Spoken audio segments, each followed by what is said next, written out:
Michael, thank you so much. Now we want to talk about the effect that the flooding has had on the businesses. I step under this power line. We're also going to have a big utility vehicle. It's a big, come on through.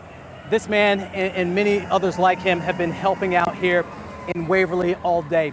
I'm standing in front of a business, and as you can imagine, many business owners have been affected by the floodwaters here.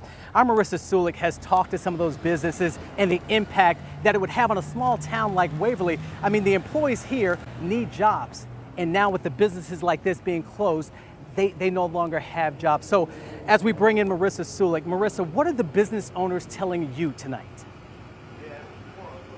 Marius, we're at Waverly Plaza here, and it's just half a block away from the creek, which really did flood this area up. And that's not the only reason why Waverly Plaza flooded. If you can tell, actually, just up the hill by the McDonald's, like I just said, the McDonald's is uphill. So this entire plaza here is downhill. And that's the reason why so much water with the accumulation of the downhill and the creek rushed into this Dollar General. And you can see the windows are just completely blown out. The shelves have collapsed all on each other. And this is just what some of the businesses here are dealing with. However, all of them have their own individual story. We can still cross it, right? For 50 years, Carrollton House has been a jewelry store the community of Waverly has supported. Now, one day after deadly flash floods hit the area, the community is showing that support. Every showcase was upside down.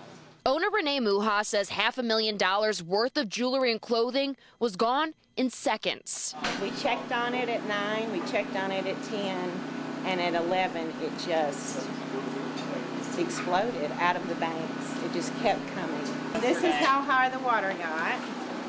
So I'm 5'5", so I don't know what that is. And this Waterford crystal case shows the damage. The bottom 3 shelves full of dirt, the top 2 crystal clear. Of course, we got an influx of claims. Right next door, insurance agent Lynn Paschal says they already have 50 claims for those with flood insurance. But since his office isn't on a floodplain, that's not something Lynn thought twice about. I don't have flood insurance. Didn't think I needed it, just like a lot of the residents here in town. It was probably about 10 foot in there. It was over the doors. And on the other side of the plaza, Terrence Chrisman says he and his employees had to climb on top of this office wall in the grocery store where they stayed for 4 hours. As crazy as it sounds, I think being in there was the safest bet. We found lots of diamonds and lots of jewelry in the mud. While these businesses are these owners' livelihood, they know it could have been far worse. This is brick and mortar, but they lost a lot more.